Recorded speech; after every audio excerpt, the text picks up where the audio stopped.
Sobre adoção internacional, divisão de grupos de irmãos, que talvez seja interessante para a pessoa que fez a pergunta. Eu vou falar, como nem todos têm familiaridade com a adoção internacional, eu vou começar falando sobre alguns pontos da adoção internacional. Muitos ainda pensam que a adoção internacional tem correlação com nacionalidade, né? Ela não tem nenhuma correlação com nacionalidade, ou seja, os brasileiros residentes na França, por exemplo, eles fazem adoção internacional, os franceses com residência fixa no Rio de Janeiro fazem uma adoção nacional. Então, entende-se como nacional aqueles que residem de maneira permanente no Estado brasileiro, e entende-se como internacional todos aqueles que não residem permanentemente no Rio de Janeiro. Então, essa é a primeira característica da adoção internacional, é não ter nenhuma correlação com a nacionalidade do adotante. A segunda característica é que, pela Convenção de Haia, para se fazer essa adoção internacional, a gente tem que fazer através de organismos credenciados, que antigamente se chamavam de agência especializada e que hoje o ECA alterou a denominação para organismos credenciados. Eles são credenciados onde? Por Brasília, na Autoridade Central Brasileira, que é ligada à Secretaria de Direitos Humanos hoje. Eu não vou falar muito sobre a questão das agências, porque é a palestra da Carolina, que vai ser a terceira palestrante. Eu só estou dando um panorama, mais ou menos, das dúvidas. A segunda característica, as pessoas perguntam, mas como o residente lá na França vai fazer uma habilitação lá no Brasil para adotar uma criança? Na verdade, ele já vai trazer uma habilitação pronta do país dele de moradia, vai trazê-la traduzida, né, para o português e vai apresentar a autoridade central estadual, que seria a SEJAI, de cada um dos estados da federação, né? Algumas SEJAIs aceitam só os documentos originais, no caso do Rio de Janeiro tem se aceitado, inclusive, as cópias autenticadas desses documentos ao chegar no Brasil. Bom, aí a SEJAI faz todo um relatório e depois, ao término, eles aprovam ou não aprovam, tendo um certificado de habilitação feito pela autoridade central estadual, né? No caso, a SEJAI, que quem hoje coordena é a desembargadora Daniela. Bom, como é que se dá a permanência? Porque também essa é uma dúvida que muitos têm. Mas aí o estrangeiro chega aqui, pega a criança, vai embora e não faz nenhum estágio de convivência? Não. É feito um estágio de convivência mínima no país de acolhimento da criança, sendo que o mínimo de permanência seria de 30 dias e agora, com a reforma da Lei 13.509 de 2017, foi estabelecido um prazo máximo de permanência, que o ECA não tinha esse prazo máximo, que hoje é de 45 dias. Para falar a verdade, eu nem gostei muito dessa questão do prazo máximo, mas é o que foi fixado pela Lei 13.509. Então, esses estrangeiros ou brasileiros residentes fora do país vão ficar com a criança em estágio de convivência por este período aqui. Obviamente, com o acompanhamento da equipe técnica da vara de infância, da qual aquela criança tem processo. Bom, outra pergunta que eu vejo muito comum me fazendo e fala, mas a criança é adotada por essa pessoa fora do país, vai embora e nunca mais ninguém tem notícia dessa criança? O que acontece com essa criança depois? Então, pela Convenção de Haia, é determinado que haja um acompanhamento pós-adoção nesse país que a criança vai morar, e esse acompanhamento é feito por um período longo, de 2 anos, com envio de relatório semestral para a autoridade central e para a autoridade central brasileira e para a autoridade central estadual, que seria as SEJAIs, que costumam, não é uma obrigatoriedade, é uma gentileza, enviar esses relatórios para o juiz que estava responsável por aquela criança e que fez a adoção, né? Mas oficialmente não há obrigatoriedade de envio para essas varas. Bom, uma outra questão, que é o item 6 que eu coloquei, que é muito comentada e perguntada pelos habilitados nacionais, é como fica a situação do grupo de irmãos. Então, vejamos, temos um grupo de irmãos de 5 irmãos. Não há habilitados para 5 irmãos no Brasil, mas há habilitados para 5 irmãos na França. O que vai preferir? Dividir esses 5 irmãos no Brasil, fazendo grupo de 2 e 3, ou fazer uma adoção conjunta desses 5 irmãos em outro país? Nesse caso, a preferência é manter os irmãos juntos. A adoção nacional, ela prefere a internacional, mas a fraternidade, o elo de fraternidade aos irmãos supera a questão de ser nacional ou internacional. Então, eu estou falando isso porque, às vezes, há muita reclamação de habilitados, de crianças pequenas que saíram do país, mas todas essas crianças pequenas que saíram do país, quando saem, é grupo de irmãos em que estão saindo juntos e que não temos um outro perfil no país, tá? Então, lembrando que a nacional, ela prefere a internacional, mas quando a questão é grupo de irmãos, a preferência é manter os irmãos juntos.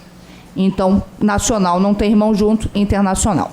Lembrando ainda que nós temos um cadastro nacional de adoção e temos um cadastro internacional de adoção. Muitas não sabem que existe um cadastro internacional de adoção no CNJ, porque primeiro foi criado o nacional e o internacional veio depois. Então, hoje nós temos os 2 cadastros no CNJ.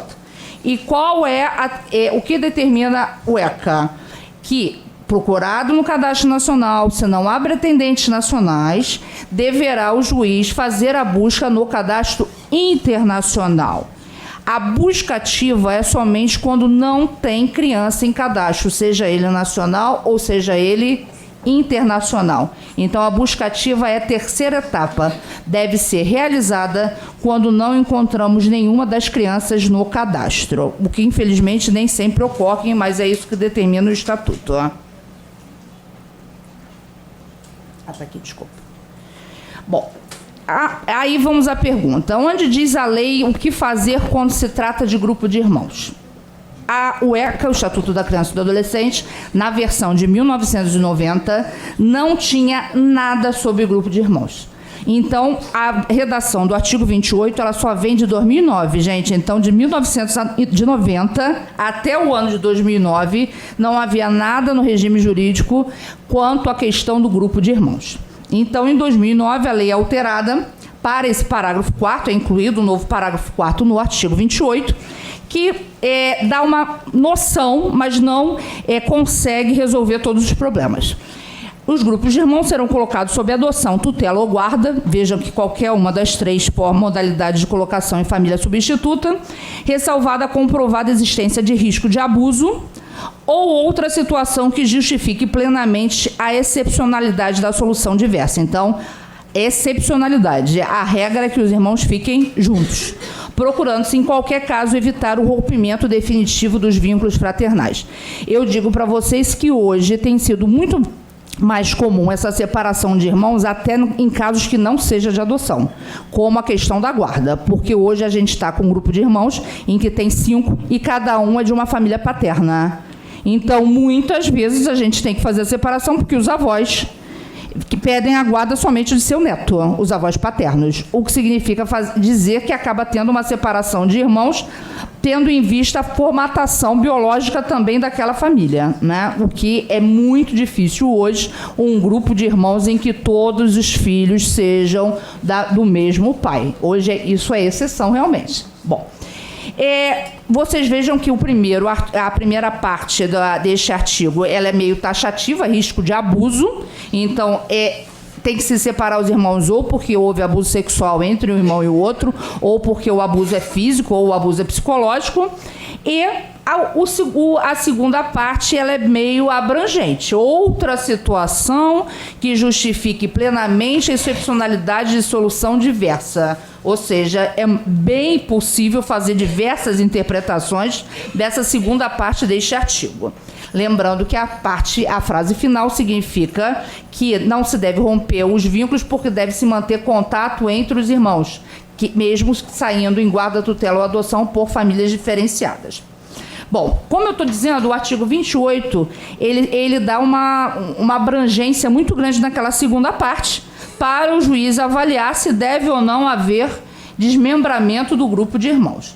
Então, eu trouxe a título de exemplo duas jurisprudências, uma do Tribunal de Justiça de Santa Catarina, que no caso de um grupo de 5 irmãos, entendeu que não poderia haver desmembramento do grupo de 5 irmãos, dizendo que o elo de fraternidade era muito grande entre as crianças, e aí coloca aquela parte final, o risco que os irmãos sejam colocados em família substituta separadamente é muito mais gravoso do que a permanência na instituição acolhedora. Então, entendeu esse desembargador que não deveria fazer o desmembramento dos irmãos, mesmo sendo um número exacerbado de 5 crianças. Vocês vão ver que na posição do acórdão seguinte, que é do Rio Grande do Sul, é totalmente diversa a do primeiro. Então, 2 acordos do mesmo artigo, tá? Neste do Tribunal do Rio Grande do Sul, é 2 crianças apenas. Qual a possibilidade de colocar 2 crianças juntas? Imensa. E o tribunal entendeu que poderiam ser desmembradas para ficar na mesma cidade, que seria uma minúscula cidade do Rio Grande do Sul, entre 2 famílias que seriam amigas. Então, mesmo sendo um número pequeno, se entendeu possível esse desmembramento. E no primeiro caso, sendo um grupo grande, entendeu que não poderia se desmembrar. Então, interpretações jurisprudenciais do mesmo artigo 28, parágrafo 4, em sentido completamente opostos uma das outras. Entre as questões de soluções para os grupos de irmãos, eu tracei 4 que os devem ser observados pelos magistrados, né? O planejamento estratégico, de que se trata de um grupo de irmãos e não adoção 1 a 1 dos irmãos, e que deve ser feito pelo magistrado com orientação de sua equipe técnica. Dar preferência pela adoção em conjunto de irmãos, preferindo a internacional da nacional para se manter os vínculos da fraternidade. Não havendo possibilidade de adoção em conjunto, estudar a melhor divisão de irmãos e fazê-los todos ao mesmo tempo, estágio de convivência e saída em guarda, para que ninguém permaneça no abrigo. Análise também da condição sociocultural, econômica e geográfica, momento que não importará a ordem do cadastro, e sim o princípio do melhor interesse da criança. Se eu tiver um candidato que queira adotar as crianças de 10 e 13 anos e são moradores do Rio Grande do Sul, e no Rio de Janeiro ninguém quiser adotar as crianças de 10 e 13 anos, os outros 6 de 1 ano vai para o Rio Grande do Sul. Então, eu não tenho que importar a ordem do cadastro se é para fazer uma boa divisão de irmãos. Acompanhamento pós-guarda pela equipe do juízo, com enfoque de visitação e manutenção de vínculos. No caso da nacional, porque na internacional esse acompanhamento é feito pelos organismos credenciados, como bem vai falar a Carolina. Sendo que hoje as agências internacionais fazem isso melhor do que da noção internacional, por causa da falta de equipe técnica nas varas da infância, que acabam não fazendo o acompanhamento pós-adoção da manutenção dos vínculos de fraternidade.